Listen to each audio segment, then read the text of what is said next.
the panel, be sure to explore the associated booths as well.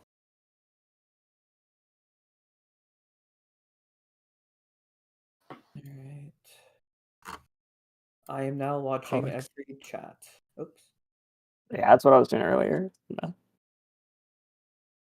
All right. People are finding their seats. Everyone's adjusted. Once again, make sure not to sorry, block the view for people. Don't do that.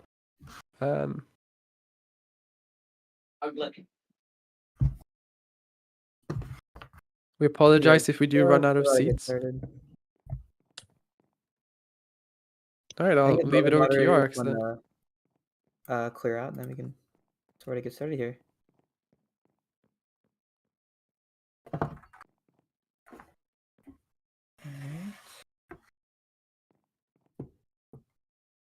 right.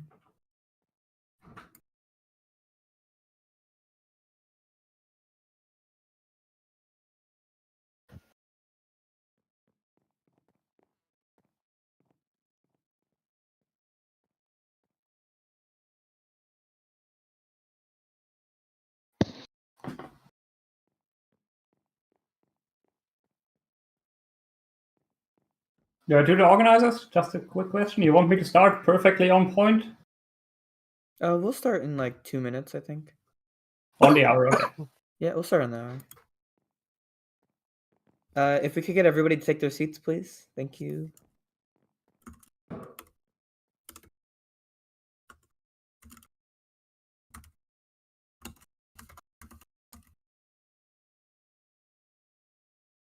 Cool.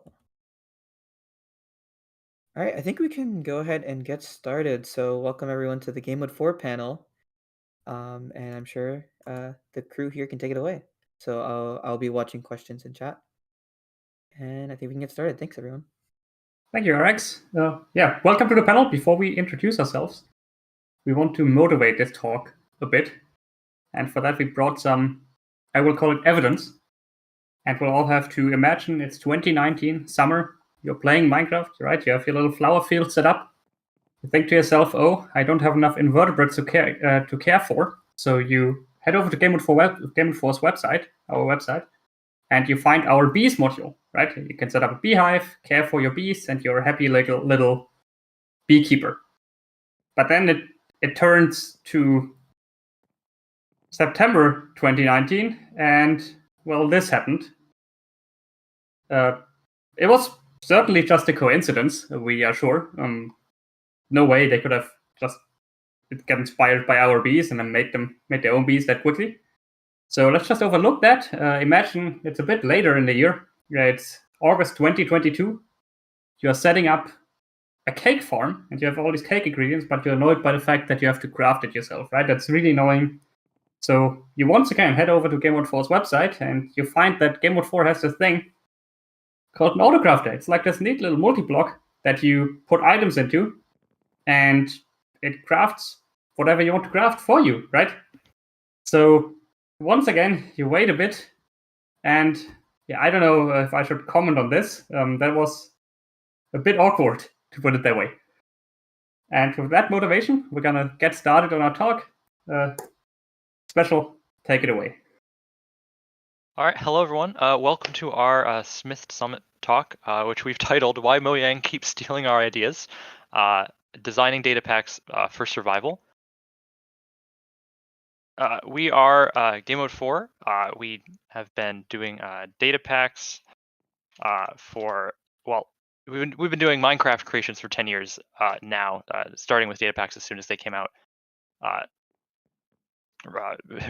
sooner than the 10 years. With our speakers today are Blue, who you just heard talk. Blue, give a little waggle of your microphone. Hi, so we can. That's me. See ya. I'm Special. I'm over here on this side, and then we have BPR as our third speaker today. Hello.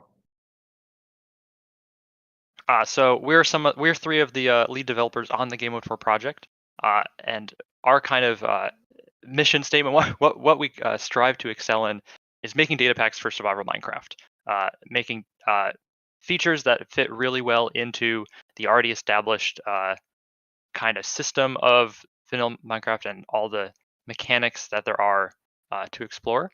We have over 80 different data packs that we've currently have that kind of fit into this idea. Some of them do things like wearing down grass when you walk over it to make natural paths. We have one that does makes rope ladders that you can like deploy from the top of a ravine, so you don't have to like swim down a waterfall, which feels a little more thematic.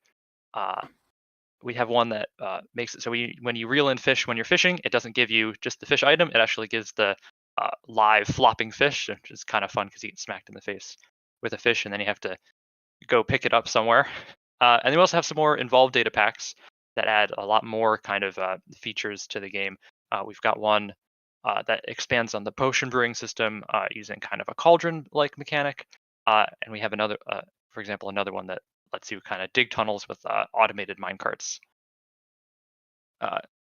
So again, in all these, we very much are aiming to do an expansion of the vanilla mechanics, but in a way that feels very much like Mojang might have done themselves.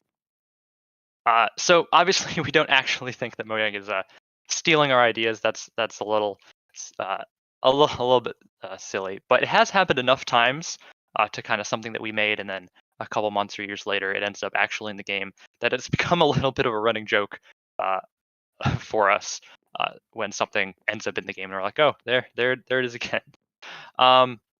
But we also think that this kind of trend of features that we've made also being very similar to something that Mojang ends up doing later is probably really good news for us. It means that we're probably succeeding in our goal of making data packs and adding features to the game that feel very vanilla, since it seems that Mojang seems to think that those features are very vanilla and actually add them to vanilla.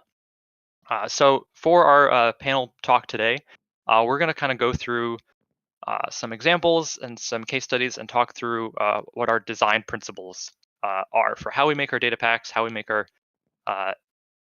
our features and design our content so that it fits well into survival.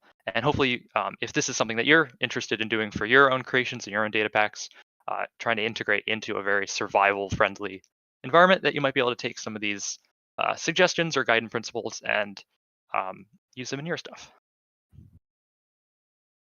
Okay, and with that, I will take over again.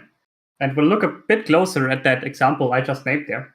And that is our B module. So we gotta take ourselves back a bit to 2019. This was in 1.14. And we started working on a B module.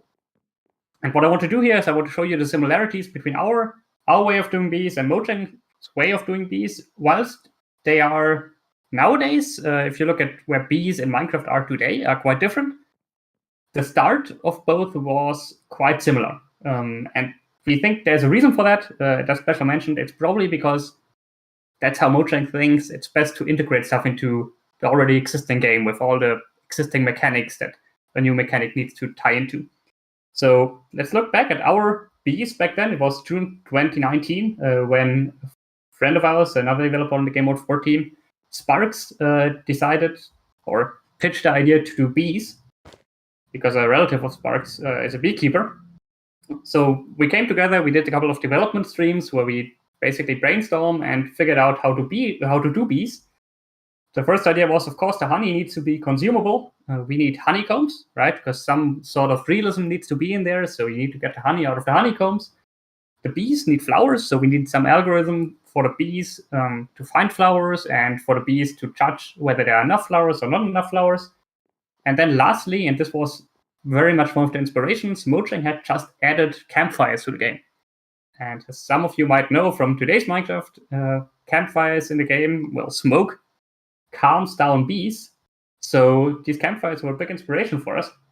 And we're also supported in our module. So in our module, you could smoke the bees using campfires to calm them down when harvesting. You could harvest your honey and eat your honey. There were honey bowls and honeycombs, which were two different tech tiers, so to say, with bees. And there was this flower mechanic. So comparing that to Mojang's bees, which happened just a couple of months later, it's almost comedic. You can also see that Mojang also had this idea of consumable honey.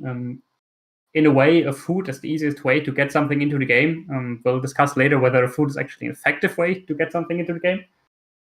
They also had these honeycombs and the bees at the start. So we're talking about the August 2019 state of bees. At the start, the bees were just there to get those honeycombs, to give you honey, and to get flowers, and you could calm them with campfires. The bees didn't do much more than that, and felt a bit out of place, in my opinion.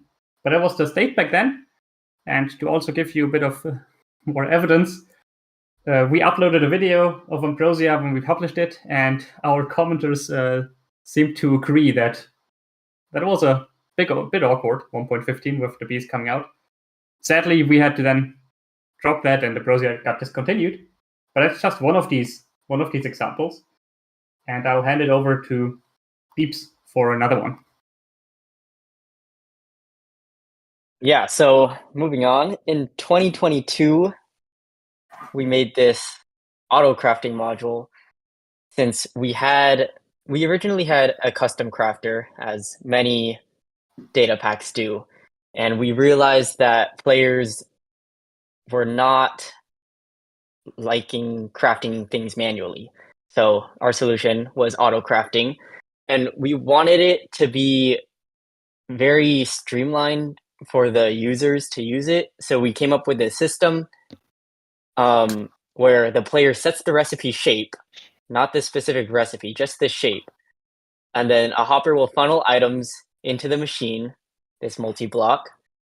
And then you have to power the block to craft the item. So that seemed like the best way to implement an auto crafting system. And well, it appeared that Mojang agreed. They had a single block coming out about a year later in Minecraft Live, where, well, the player sets the recipe, hoppers are funneled into it, and you have to power it to activate crafting. So this was really a shocker when we saw this, because in the basic design principles, these are very, very similar.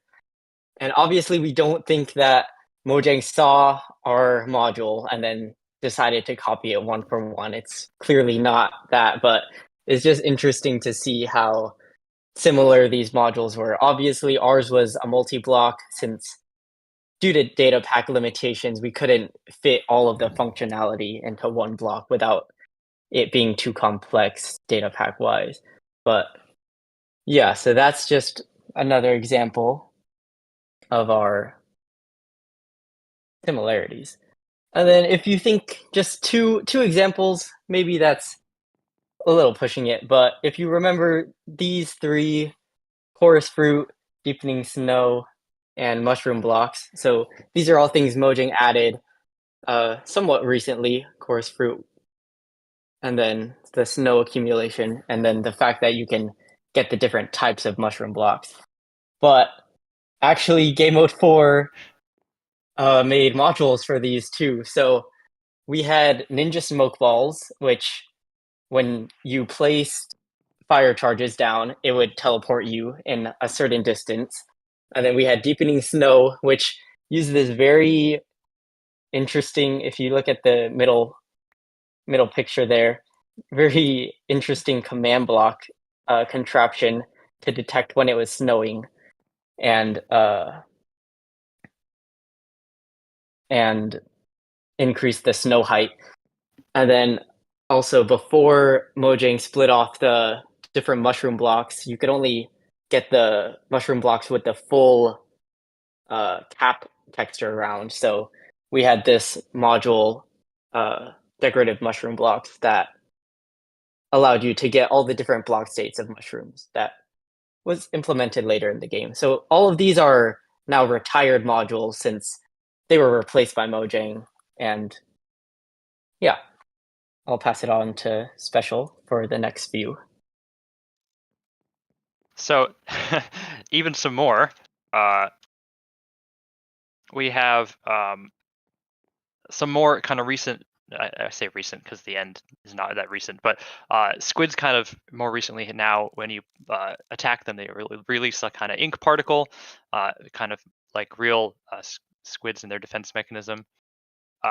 Being able to respawn the Ender Dragon for a long time was like a thing that felt like it was missing from the game before Mojang added their End Crystal revamp when they did the end again. And then also being able to like disenchant tools. So if you have like an old tool that's running out or a tool that has a bad enchant, being able to take that off was not something you could do for a while. Which are these are also things that we had implemented in our kind of module thing.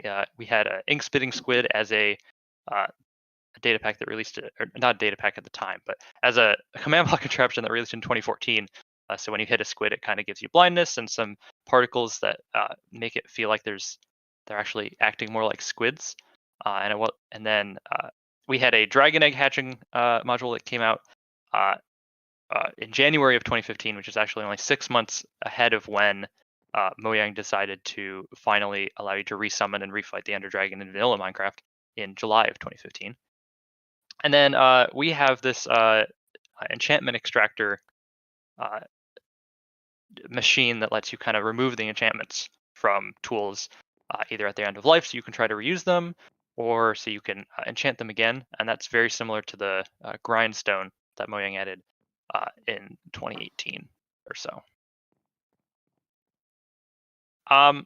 So kind of looking at all of these examples of data packs and features that kind of made their way into the actual vanilla game, we've kind of gone through our big catalog of features, looked at what features actually kind of end up getting quote unquote stolen by Mojang over the years, what features we think are the most kind of well implemented by us, the data packs and modules we're most proud of, the ones that we think are the most fun to play with. And so we've kind of tried to distill our this like process that we go through when we make these data packs and modules down into these 4 kind of key guidelines or suggestions that we kind of want to go over and hopefully will be useful to you if you're doing this similar kind of very heavily integrated into survival, trying to feel as much like the base game as possible kind of design space. Yeah, starting with that, our first principle that we've kind of distilled out of to feel as much as possible like the base game, so much even though that you become the base game eventually, is using vanilla's hidden potential. Whenever you create some sort of feature for survival Minecraft, you want to add something new to the survival experience, you need to hook that into that system somehow. So it needs to be linked in there. You can't have it exist in a vacuum.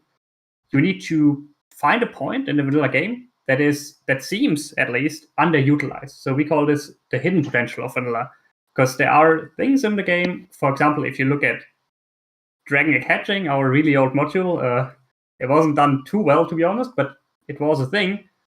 We looked at Dragon Egg and thought, there's this egg, it doesn't really do anything. It's a nice trophy, but it doesn't do anything. We can add on to that. So that's something we hooked into and then expanded from there. There are other examples in the Gamemode 4 module catalog, so to say, but you have to find this hooking point. Without such a point to hook into, whatever you make will never really work as a survival thing. It will be fun and creative, but having a hooking point like this is essential. You need it to make something that feels fun, that a player can work into, and eventually you want multiple of these hooking points. So for example, if you compare bees, the actual Minecraft bees, not our bees, to how they were back in 2019, when you only got a couple of building blocks and you only got, well, the bees, that was it. They felt a bit out of place. But by now, Mojang has integrated the bees into vanilla by using multiple of these hidden potential hooking points. For example, you can get light sources, right? You can now not only get the building blocks, but you can also let the bees technically pollinate your crops. So these are these hidden potentials that you need to find and scout out before you start developing.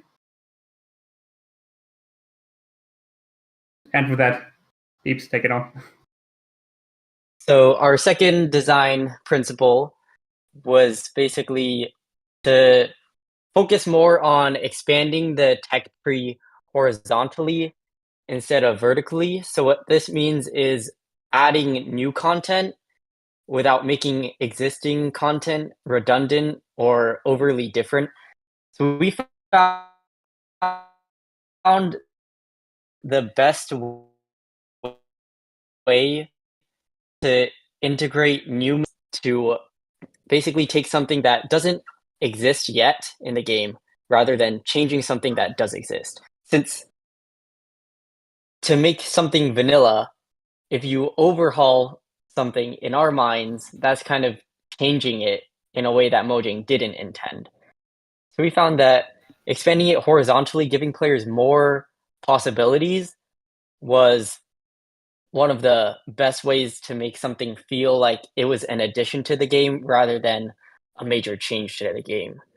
And so that's why we stick mostly to additions to content instead of overhauling new content. And we try to make it so that if we add something that is another path to something that already exists, it doesn't make the other way to get it like completely useless because we added this new path. Yeah, I'll pass it to Special. So our third kind of design point is letting the capabilities of data packs inform your design. We're anyone who's done this kind of data pack development in Minecraft is eternally struggling with the limitations of the system we're in. That's honestly, I think, one of the reasons it's so compelling to write it actually and makes it fun is because it's you have to kind of work around these limitations, and that can sometimes be really interesting. But data packs aren't the most capable platform out there to make content. We are constantly running into very inherent things with what we can do. Like, it's not easy to give the player motion. It's not easy to make a UI that looks good. Things like this. And we're also, as Gamemode 4, one of our kind of self-imposed design restrictions is we don't like to use we have an optional resource pack, and so a lot of the features that a lot of data packers will rely on to make really compelling feature sets with great graphics, animations, stuff like that just isn't available because we want our data packs to also look good to someone who can't download the resource pack, or someone who's trying to host like a server for them and their friends, and it's it's kind of not easy to distribute resource packs a lot of the time. And so this limitation of looking at what the game, like what's possible in the game, what's the most compelling kind of interface or mechanic that you can do in the game that is possible or is easy or is performant, are things that are really important to kind of look at as you're designing your feature set. As maybe an example, we have some examples we're going to go over later, but maybe one kind of way to explain this well is if you have to I think floor crafting is a good kind of example of this. Floor crafting used to be a really popular way to make items and recipes for like command box contraptions because it was like one of the only ways you could access item data. This kind of limitation is it makes crafting kind of tricky, but being able to see that this is one of the ways you can integrate crafting mechanics, and how can you reflavor that and kind of start from that point of this is something that is currently possible without a lot of heavy processing. It's a great way to kind of identify features that work really well and aren't too taxing on the game. And then our fourth point, which kind of sometimes can trump all of the others, is keep the game fun. This is, of course, a game that we want to enjoy playing. We want the people playing our content to enjoy playing. And so if the thing that you're making at the end of the day just isn't fun to play with, or is changing something in the game that's already fun and making it more frustrating or more difficult, that might not work out as well as you intended.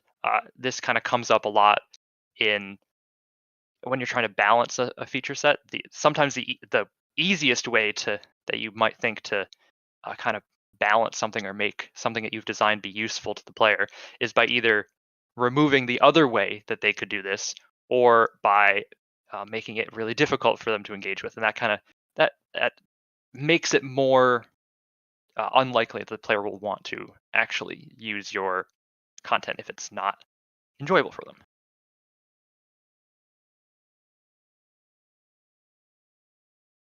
Okay, so let's go through a few case studies of these design ethos that we just laid in place. So this first one, we think, is one of the best examples of something we implemented that worked out really well. So this is our metallurgy module, and basically it allows you to get these ores and metals, and it'll grant you can apply it to armor, and it'll grant different abilities. So if this sounds like enchanting, that's because that is what we were going for. So this is kind of something similar to letting the capabilities of design data packs inform the design. If you've played with other enchantment data packs, it's not very easy to have the enchanting system work. Well, now it's pretty easy, but before it wasn't too easy to just implement a custom enchantment, have it work in the enchantment table and the anvil. So we had this metallurgy system that instead took you through a different path to gain different abilities to your armor and weapons. So, and we'll also be talking about specifically our ore system and our casting system. So, yeah, so we had known the lack of capability to add new ore blocks. It's not very easy to add custom blocks to the game, let alone custom blocks that generate in the world. So instead, we took this approach, we took this challenge and decided to, instead of tackling the challenge of getting ores to spawn in the game, we decided to give players a way to get these ores in a way that made sense but didn't look too jank. So our solution to this was blast mining. So if you blow up TNT, each stone type can contain part of an ore. And so if you blow up stone, you can get some copper. And if you blow up andesite, some aluminum. So this was our solution. And then I think, Special, if you want to talk more about the floor crafting, I know you mentioned that earlier. Yeah. So we this module started out back, I think probably 5 years ago now. So this picture at the bottom you can see is back before data packs were really back when you could put all your commands in the reward of an advancement. That's what the tech of the day was. This massive command blocks is actually what was running metallurgy. So it already has a lot of processing in it, and so one of the ways that we kind of helped reduce the complexity for programming and stuff was by essentially reskinning the kind of popular floor crafting mechanic. So the way once you get these ore pieces from blowing up stone, the way you actually craft it into the enhancement that you put on your tools was this system where you have to basically make like a clay mold in the sand. It's very kind of similar to if you've ever seen like metal casting in real life, where you have like a mold that you put into the sand and then you pour metal into the gap left. That was kind of what we were going for. So you'd heat up the mold with lava, and then you'd drop these ore pieces into this mold on the floor. And even though this was really just like a floor crafting mechanic, where we're still heavily relying on the item entity being on the ground in order to detect it and see what kind of data it is, so we don't have to interact with inventories and stuff like that. It still felt a lot more coherent and interesting than just like a normal throw items on the floor and they merge together mechanic. Kind of having this extra flavor and skin on it helped a lot. Similarly, when we apply the kind of modifier to a tool, that's this kind of image over here with the piston on an anvil. It's similar. You put two items physically as like an item entity in the world, and then we squish them with a piston on an anvil to combine them.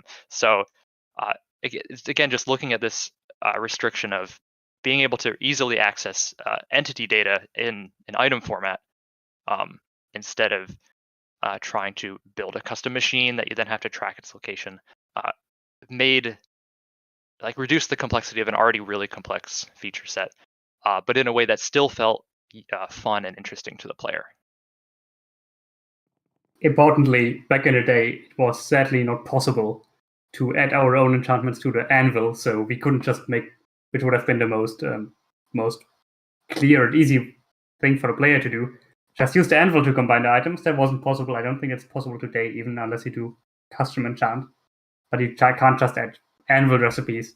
This was the closest we could do, and it was quite positively received by the players. Hence, we see metallurgy as a great success, adhering to these 4 ethos goals we just laid out. And with that, Special, can you keep going on the sky dimension, which is more of a bad example? I will just get the next slide here. I got it.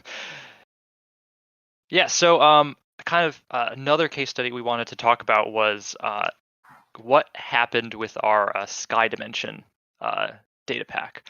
This was a kind of I don't think it was ever officially released, if I recall right. This was a kind of we started making an Aether mod inspired data pack when custom dimensions and custom world gen first came out, where we added a dimension above the overworld where you would traverse up there, and there was kind of very Aether mod inspired content to explore.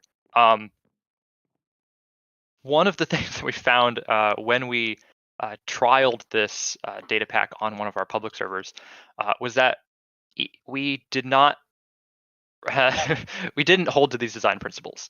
We tried to do something and ended up, because we didn't cohere to them, it ended up being kind of really frustrating to play on this world and to use these mechanics. So kind of to go over what we mean by that. One of the things that we had identified when we were like, well, we're adding a new dimension. We want players to have a reason to go there. We want players to either want to go there, to want to build there, to want to build a house and live there for a little while. Because otherwise, we thought, and we're probably right in that, it would just kind of be a set piece. It would be something interesting, but you would never go there because there's no reason to go there. There's other things more interesting to do in your time in normal vanilla. So what we tried to do to kind of redirect the player so they had a reason to go up to this sky dimension was we actually interrupted the normal tech tree of vanilla. So we made it so that we replaced the recipes for ender eyes and more importantly for netherite ingots to require a new component which we called stardust, which fell from the sky when you were in the sky dimension. The idea was we wanted players to go to the sky dimension, build a house, and then just kind of play in a new environment. And then just over time, the stardust would fall from the sky, they'd collect it, and eventually they'd have enough to do what they wanted, to craft the Eyes of Ender and to craft the netherite ingots they needed for their kind of next progression through the tech tree. We did this through a kind of interesting crafting system where we had there's this wandering trader. It was the Gilded Magesmith, which is kind of a take on the wandering trader. Would sometimes fall down from the sky dimension to the overworld as a zombie, and you'd have to catch him and cure him, and then he would offer a couple of trades for getting to this netherite ingot using your Stardust. The problem, as you might be suspecting at this point, is by interrupting the normal tech tree and normal flow of the game. We tried to expand the tech tree vertically here. It was non-option. If you wanted to get netherite, it was not optional to go to the sky dimension. You had to go there and you had to spend time there in order to get Stardust. So this third picture of this giant water thing, what we found was players started just building AFK farms in the sky dimension, where they would stand in the middle of this giant platform of water and just collect the Stardust, and they would AFK there for hours just to get the Stardust that they needed to make the netherite, and then they'd leave. This breaks the keeping the game fun mechanic, because it kind of forces you to do something that is really just time consuming and not fun, even though our intention was for players to go and actually play and build in a new environment. We tried to kind of involve that the design principle of looking at the restrictions of the game, of like how can we force players to use this new mechanic by like trading items, and that didn't really work. If we had maybe had a more interesting reason, like to go to the Aether, maybe an alternative way to get an Elytra, for example, might be an interesting way. So you could either go the normal route of the end, or you could go to the Aether. That might be a more compelling reason for players to have gone to this dimension. Some other, more positive reward than just saying you have to go here. It's required for the normal gameplay. Yeah, and with that we come to our last case study for today. And that is returning to our example from earlier. We're looking at Ambrosia again. So this is, just to recap, this is once again this bees module we had. And I want to take a quick point here, mentioning how Ambrosia actually pulled off something that the Sky Dimension or our Aether-inspired module totally failed to do. What I have not told you yet, but some people who have been around back then know, is that Ambrosia also broke the progression of the vanilla game. A lot of our modules don't do that, because as we just saw with our Sky Dimension, it's very dangerous to do that. You very easily make something that's just not fun and feels just like a burden. Ambrosia did it and pulled it off kind of okay, we think at least. What Ambrosia did is that it didn't only give you bees, but it also turned off natural regeneration on the world. If we had sound effects, I would now put like an evil dum-dum-dum sound effect here, but yeah, it sounds quite rough to turn that off just for bees, but it was a way to make honey relevant. We could have added honey just as a food, like Mojang did, basically. The problem is, like Mojang now added more stuff to the bees, so they're actually relevant. We also noticed just adding another food isn't really worth it. The Minecraft food system is not very interesting at all. It's just you get the first cooked food you have and make an infinite farm for it, and then that's that. You never have to interface with food again. So just adding a food doesn't make anything you add relevant. Not a good idea. But honey is just a food. We couldn't just make honey become a car or something. It's honey after all. So we decided Ambrosia turns off the natural regeneration in the world. So you have to actually get the regeneration effect to heal health. So the food system and the health system are completely decoupled as soon as you install Ambrosia. To counteract that, however, Ambrosia added 2 ways to get regeneration. For one, you could eat these honey bowls, which were very easy to obtain. Bees were very easy to obtain, and these honey bowls gave you some regen. So early game, it was a bit more of a struggle. Very early game, you had to get these honey bowls, carry them with you. It's annoying, but it wasn't too annoying. Then there was a second alternative tech way, which allowed you to get these bottles of honey, which could hold multiple sips, so you can drink 9 times out of them. Required a bit more tech. That was like mid-game or late early game, where you again could get these bottles, and it would drastically cut down on inventory space, of course, because the honey bowls don't stack as they are bowls. But these now stacked to 9 and gave you, I think, 1 minute and 20 of regeneration. So mid-game it was getting a bit better. And then late game, and this is the important part, late game when players really get annoyed by like useless time grinds. So if you look back at Sky Dimension, late game when the players wanted to get netherite, they had to do the stupid time grind of going to the Aether and AFKing there. here in this system, late game, it doesn't matter, because late game you have beacons, and beacons give you regeneration. So therefore, Ambrosia didn't really matter that natural regen was turned off. Late game, you had your base with regen, and if you wanted to venture out, you brought a honey bottle. That was fine, or something else that gave you regen. And additionally, Ambrosia gave you another little golden nugget that you could use, and this to the left here. From these bees, you could also get beeswax. You got this after you got the honey out of your honeycomb. And this beeswax heavily rewarded the player for this extra effort.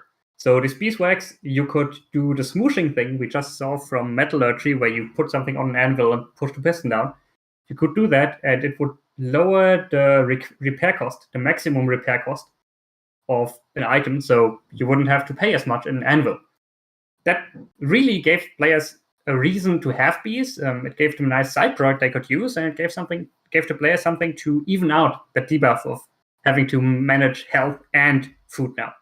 And therefore, we think Ambrosia actually did kind of well. So maybe take this as an example that our ethos that we showed there, whilst it's best to follow that, you don't necessarily have to. If you construct your data pack in a way that takes in mind into account that the player wants to have fun in the end and the player wants to be rewarded, then you can even break these rules and get away with it without getting roasted by everyone playing. Though I have to admit that some people really did not find it fun when we turned off natural regen, but they calmed down. Yeah, and with that, unless Special or Beeps have anything to add to this? I think you summed up all the things I was gonna kind of mention on that last slide. So again, thank you so much everyone for coming to the talk. We presented kind of our design ethos for what we think is a good way to make survival data packs that are very kind of well integrated and very piecemeal. But again, as like Blue said, if you think that something that you're making works better by breaking these rules, of course, by all means, break the rules, make something awesome. And so kind of as a continuation of some of the stuff we were talking about here, the next panel up is the Creeper's Code panel. Creeper does very similar to us survival data pack that adds a lot of kind of very vanilla-like features. But he has I think a slightly different take on it in that it's all kind of one big data pack that interacts with itself a lot. Whereas we have a lot of piecemeal sections that you can kind of pick and choose which features you like. And so Creeper is going to talk similarly kind of more on this topic. So we encourage you to go to his panel, which is coming up, I think it's next. So I think in like 1 hour. In 1 hour's time. Yeah, but thank you everyone for coming to our panel. I hope you found some of this stuff interesting. Of course, we have to thank our generous patron supporters who make our entire project possible. We're also big fans of Beat, Smith, and Modrinth, who help us with development and hosting our packs and all that sorts of stuff. If you want to find more about what we do, we have some booths out on the summit tonight. This week that you can look at. You can also find us at gm4.co. And I think we have some time for questions, if that's the plan. Plenty of time. Thanks, everybody. I can see so many claps in chat. It was a fantastic panel. A lot of really great information. I think I'll rewatch the VOD later. I've gone ahead and added some questions to the Google Doc that I've shared with you all. And I'll go ahead and start putting questions there. But as I'm watching all 3 chats, so please ask away all the questions you can have for Gamemode 4. All right. Yeah, I think the first question we have here is, where did the Gamemode 4? Because I've been with the project for more than 10 years now. It was not our brainchild. By our, I mean not Beeps, not Specials, not mine. Gamemode 4 was started in 2014, early 2014, very early 2014, by Sparks, who is nowadays into Bedrock map making. And at the start, no one expected Gamemode 4 to last this long, right?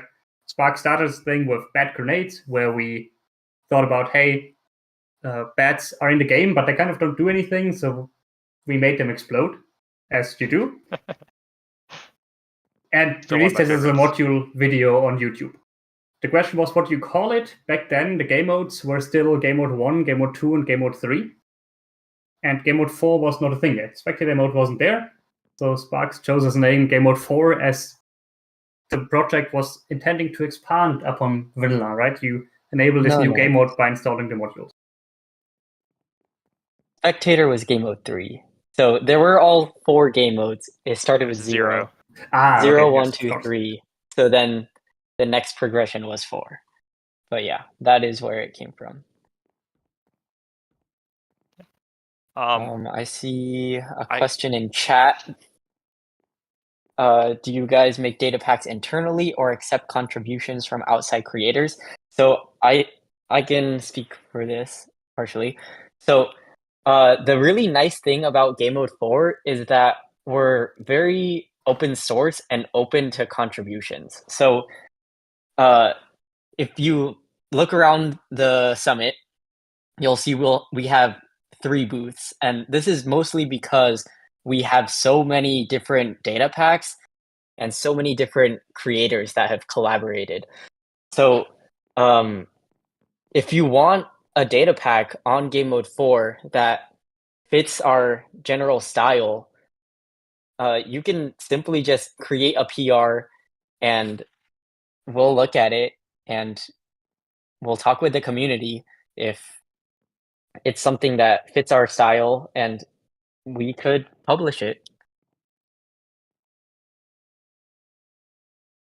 I can read the next one, which is how relevant do you feel general game design is to your niche of content? Do you think data pack development can teach game design in a lot of ways? I think if you compare what we do to like map making and other kind of content creation in Minecraft, I think we have a little less general game design principles in what we do than say someone making a mini game or a kind of adventure map using Minecraft as a game engine. In those kind of scenarios, I think you have a lot more control over the whole game design process. You have your objectives and what mechanics you use. When we're working in the under the umbrella of vanilla, we are kind of trying to do game design within someone else's game design. So I think for what we do, it does help with kind of teaching game design or getting like improving our general game design skills. But I also think if you're kind of looking to develop your game design, flex your game design muscles, I might encourage you to look at making a mini game or an adventure map or something. I think you get a little more control using Minecraft as a game engine than trying to do something with survival. Yeah, I'm gonna. And we do also. Oh, I just wanted to mention we do have a small map making division that has been created very recently, or I guess it started in 1.17, but we do have a few maps that have come out. Shout out to Curious and Thanathor who have been making maps, and so yeah, I think they can. They're not here right now, but they can attest to game design in map making. So yeah. Yeah, to pick something up from chat there, 1.17 is recent to Game Mode 4. That is true. We have a bit of history. I will take the next one, which is, has there been any discussion of restarting the expanded endgame data pack, adding content after Netherite instead of rerouting progression? I am not quite sure what the person is asking here, what the person that's asking here is referring to, because I don't think we ever did an expanded endgame data pack. And you might be able to. Very early on, we had, very early on, we had a module called, it's EE. What was EE, Blue?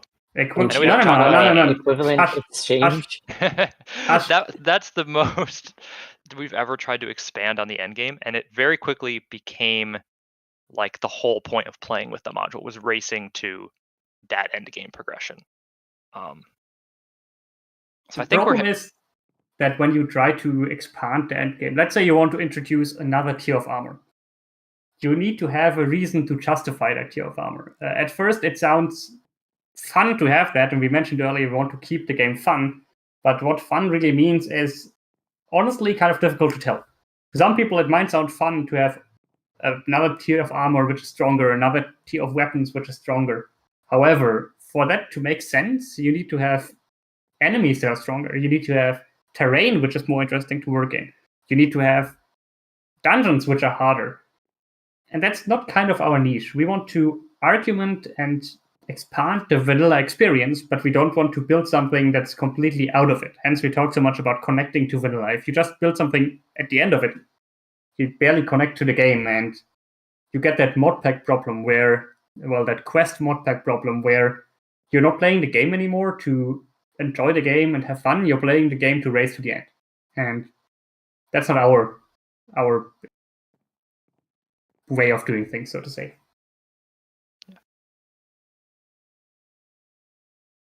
I would like to jump one question down the line to this one, which is what is each of our favorite modules to play, and which modular project are we personally most proud to have worked on?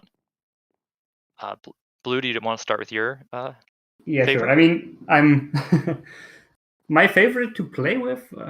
I don't think I can make a choice on that. There are so many. I've been with the project for so long. Metallurgy is definitely up there because it just adds so much to the game. There's so many things to do. If I really had to pick one, I would say tunnel bores. We have this module where you can, well, we have a series of modules which aim to make minecarts great again. And one of them allows you to turn a minecart into a tunnel bore. It's very intuitive to use. You set down rails, set down this tunnel bore, make a little train, and it digs a 3x3 hole, and you have to babysit them, make sure they don't run into lava, and so on. Really fun, in my opinion. But I'm a beggar for minecarts.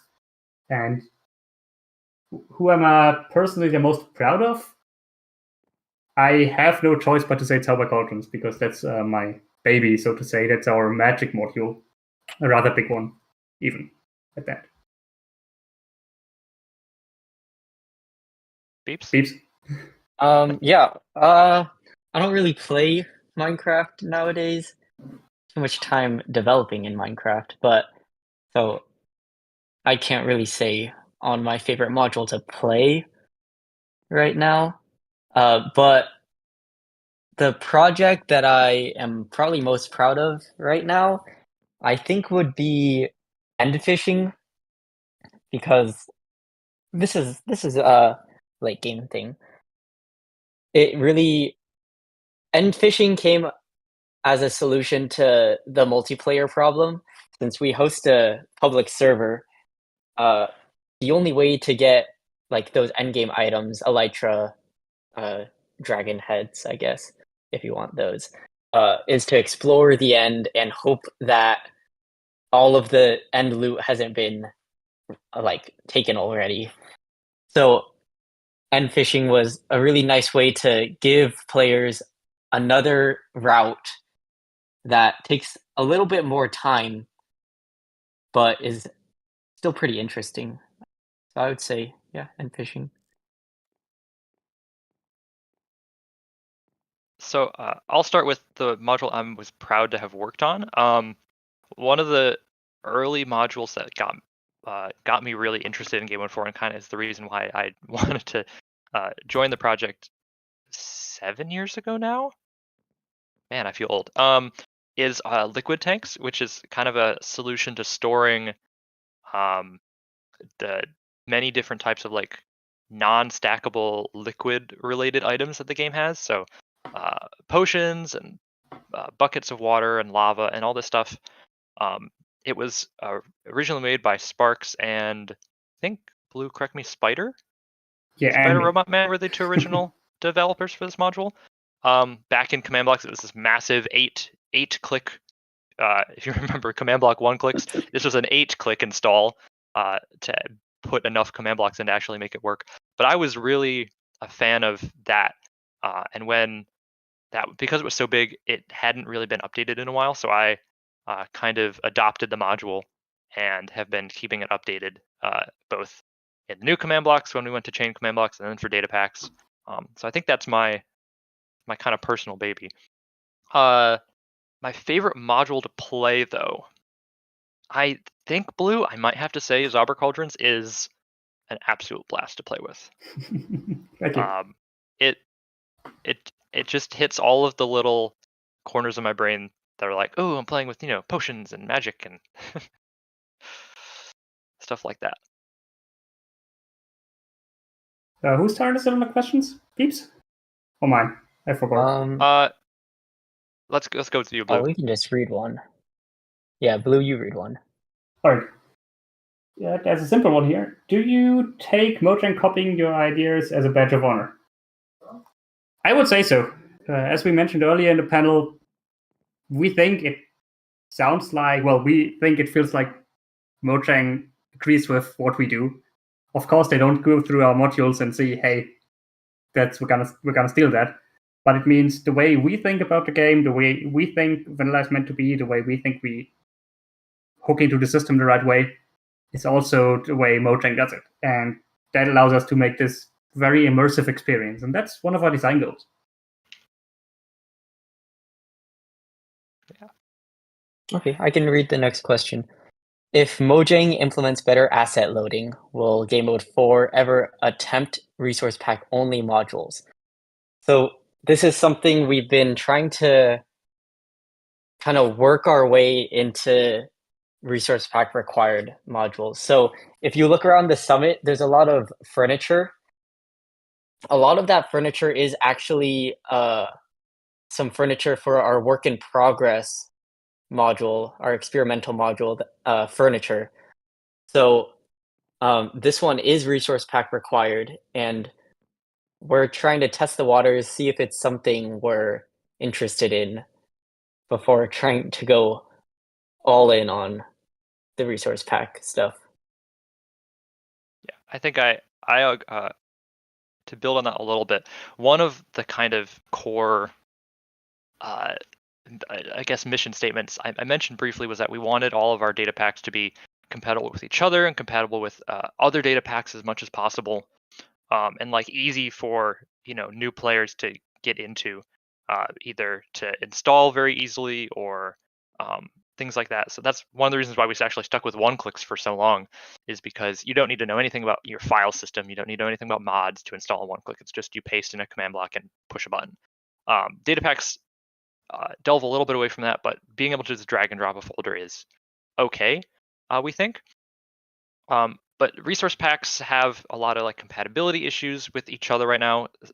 You'd have to use as a shill the Smith weld tool to combine multiple data packs as resource packs to make them work. And while it's getting easier, I still think we're a little bit clinging to that original goal of keeping it very simple and looking good no matter what the user is using. If they reject the resource pack, if they can't use the resource pack, if it doesn't fit with their custom art style, anything like that. I can read the next one. I think Blue, you might have some interesting things to comment on this. How successful do you consider the dimensional public server Gamemode 4D and its restrictions? And how could or would we adapt it to do it again? So for some context, Gamemode 4D was one of our public server iterations we did in 2018, 19. Is that right? I think so.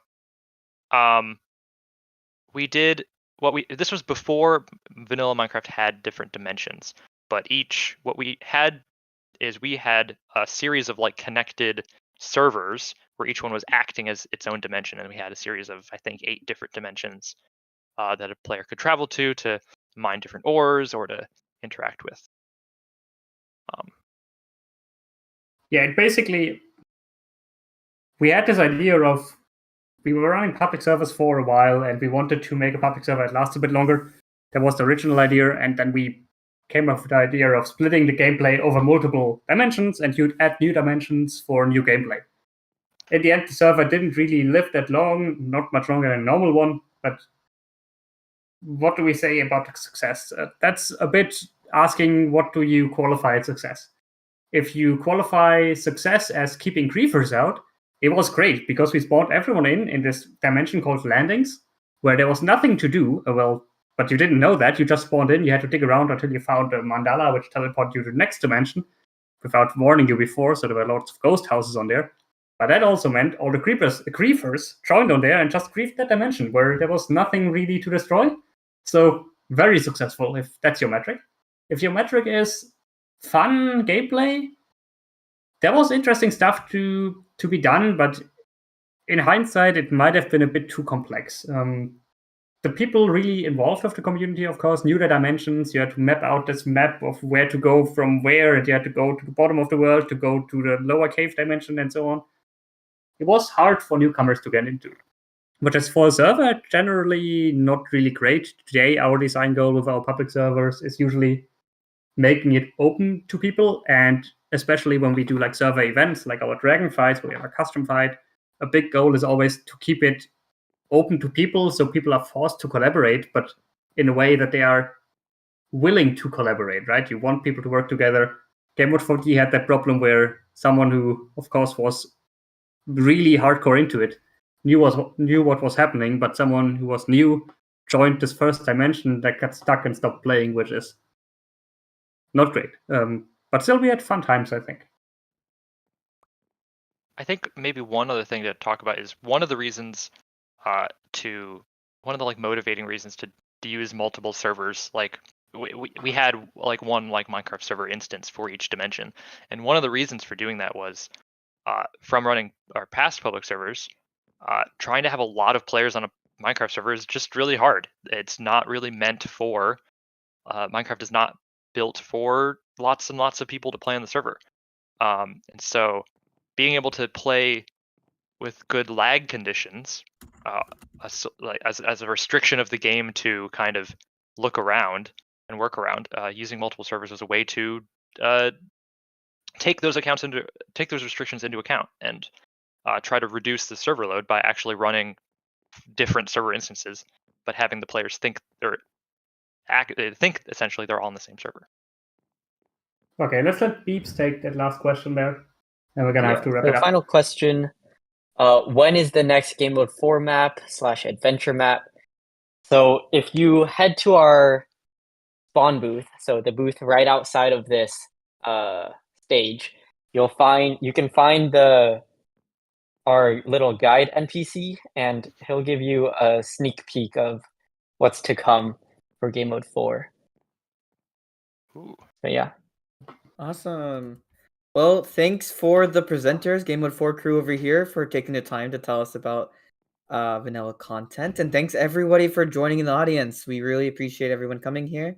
A lot of great questions have been answered. So we have another panel coming up in an hour. We have a bit of maintenance that we're going to run through really quick. That's going to kick everybody off. And then we'll come back with the Creeper's Code, designing vanilla plus content in 1 hour. Thanks everybody, and we'll see you soon. Have a nice evening. Thanks, everyone.